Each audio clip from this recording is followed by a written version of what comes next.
Salam, saudara terkasih di dalam Tuhan, senang sekali bisa menyapa Anda semua. Semoga damai sejahtera Kristus menyertai dimanapun saudara berada.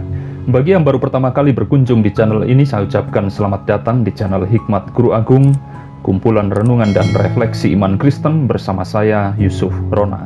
Saudara, hari ini saya ingin membawa kita belajar tentang khotbah Tuhan Yesus di bukit. Teksnya terdapat dalam Injil Matius pasal 5 ayat 1-12. Demikian bunyi firman Tuhan.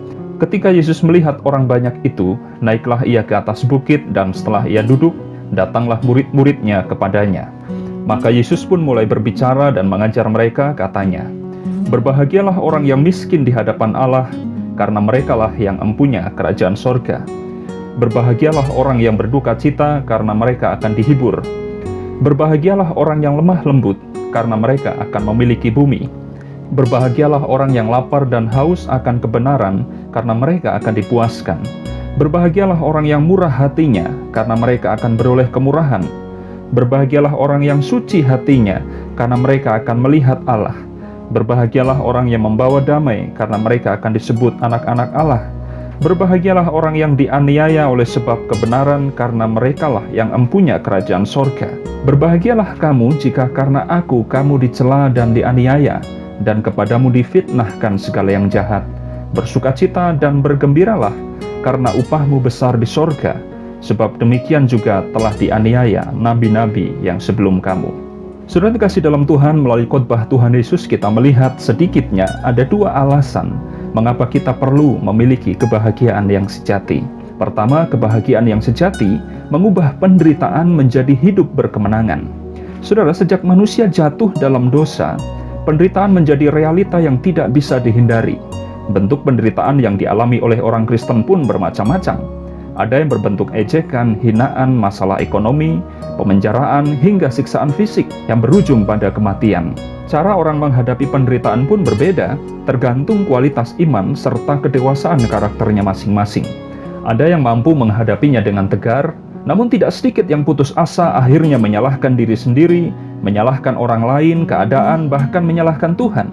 Saudara, jika kita melihat teks yang kita baca hari ini, di sana nampak bahwa Tuhan Yesus sedang menghubungkan penderitaan yang dialami oleh para pengikut Kristus dalam banyak aspek, mulai dari aspek jasmani, mental, dan spiritual. Bentuk penderitaan umumnya mencakup masalah kemiskinan, fitnah, dan aniaya. Perhatikan ayat 3, Tuhan Yesus berkata, "Berbahagialah orang yang miskin di hadapan Allah, karena merekalah yang empunya kerajaan sorga." Selanjutnya perhatikan ayat 10-12, Tuhan Yesus berkata, "Berbahagialah orang yang dianiaya oleh sebab kebenaran, karena merekalah yang empunya kerajaan sorga. Berbahagialah kamu jika karena aku kamu dicela dan dianiaya, dan kepadamu difitnahkan segala yang jahat. Bersukacita dan bergembiralah, karena upahmu besar di sorga, sebab demikian juga telah dianiaya nabi-nabi yang sebelum kamu." Saudara terkasih dalam Tuhan, apa yang diucapkan oleh Tuhan Yesus agaknya berbeda dengan pemikiran kita tentang cara menghadapi penderitaan. Bagaimana mungkin penderitaan dapat membuat orang tetap bahagia? Tidakkah ucapan Tuhan Yesus terlalu berlebihan? Faktanya, itulah yang diucapkan Tuhan. Tuhan Yesus berkata kepada kita, dalam segala keadaan tetaplah berbahagia. Jelas kata bahagia yang dimaksud oleh Tuhan Yesus di sini tidak didasari atas luapan emosi sesaat, serta tidak bergantung pada keadaan yang terjadi di sekeliling kita. Kata berbahagialah dalam bahasa Yunani disebut makarios, yaitu sukacita yang mendalam yang tumbuh melalui iman kepada Kristus, di mana sukacita tersebut tidak dapat dikalahkan oleh kemiskinan, fitnah, atau aniaya. Sebagaimana yang kita tahu, orang yang hidup di dalam Kristus memang tidak luput dari berbagai penderitaan, persoalan, dan pergumulan. Namun demikian, seberat apapun penderitaan itu, Tuhan Yesus ingin agar kita percaya bahwa dalam segala keadaan, Ia tidak pernah meninggalkan kita sendirian. Saudara, sejujurnya kita tidak bisa lari, apalagi mencegah persoalan datang dalam hidup kita. Namun percayalah, seberat apapun pergumulan itu, kebahagiaan yang sejati dari Kristus tidak akan pernah dikalahkan oleh keadaan. Sebaliknya, kebahagiaan yang sejati dari Kristus mengubah penderitaan menjadi hidup berkemenangan. Saudara terkasih dalam Tuhan, berikutnya alasan yang kedua, mengapa kita perlu memiliki kebahagiaan yang sejati, karena kebahagiaan yang sejati mengubah duka cita menjadi hidup berpengharapan. Perhatikan Matius pasal 5 ayat 4 berkata, "Berbahagialah orang yang berduka cita, karena mereka akan dihibur." Saudara, Tuhan Yesus tahu bahwa menjalani hidup di dunia ini memang tidak mudah.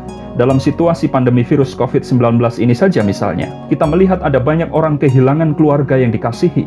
Betapa sedihnya dalam keadaan duka seperti itu, bahkan tidak ada seorang pun yang mau datang memberikan penghiburan dan kekuatan karena terikat protokol kesehatan. Kita bisa bayangkan betapa tertekan dan frustasinya mereka yang saat ini terisolasi di rumah sakit akibat virus. Belum lagi memikirkan biaya pengobatan yang mahal, ditambah harus kehilangan pekerjaan, sementara kebutuhan hidup sehari-hari terus berjalan. Apakah pengertian yang demikian itu yang dimaksud oleh Tuhan Yesus dalam firman-Nya? Saudara terkasih dalam Tuhan, saya tidak tahu duka cita apa yang kau rasakan saat ini. Apakah duka cita itu berhubungan dengan perasaan kehilangan? Atau karena kesadaran akan keadaan rohani yang kotor dan hancur akibat dosa masa lalu yang akhirnya menyebabkan saudara tidak layak datang kepada Tuhan? Saudara, apapun bentuk duka cita itu, Tuhan Yesus ingin agar kita datang kepadanya. Seperti halnya firman Tuhan yang kita baca hari ini, sesungguhnya Tuhan Yesus ingin memberitahu kita, berbahagialah dia yang dalam kedukaannya memilih datang kepada Tuhan.